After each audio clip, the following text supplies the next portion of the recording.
Kaya maswerte yung mga foreigner eh. Tayo, tayo ang pinakamalas na Pilipino sa buong mundo. Isipin mo, itong mga matataas na opisyal ng gobyerno to eh, talagang matitigas ang mga mukha. Galit na galit na sa kanila ang mga Pilipino. Ayaw pa sila mag-resign. Sabi niya, di bale, masasamba yan. Meron ding katapusan ang mga kaligayahan nyo sa mundo. Sabi, talagang ano kayo? Wala akong masabi sa inyo mga ganda.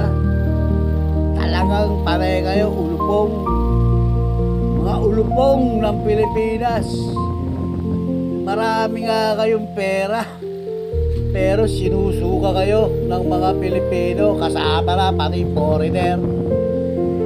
Sabi, mga matataas na opisyal ng gobyerno, magsilayas na kayo, huwag nyo lang tapusin ng 2028. At kawawalan sa inyo mga Pilipino.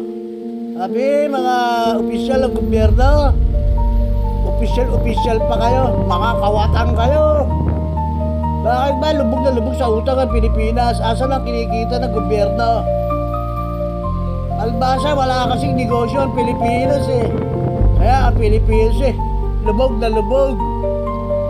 Isipin nyo, ay na pumunta rito ang mga investor.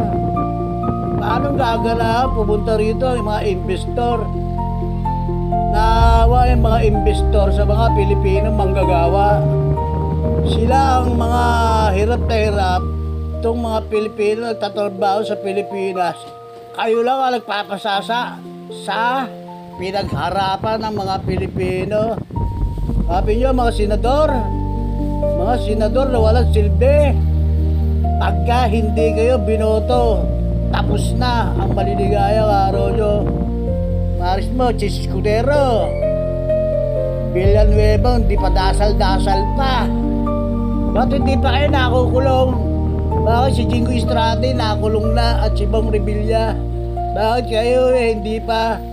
Malamang, sabi niyong dalawa, sige, ipakulong niyo kami. Pag hindi, lumabas ang mga baho ninyo lahat.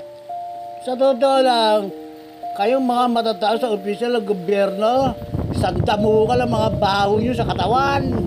Talagang matindi ang mga kawalangyaan nyo sa mga Pilipino.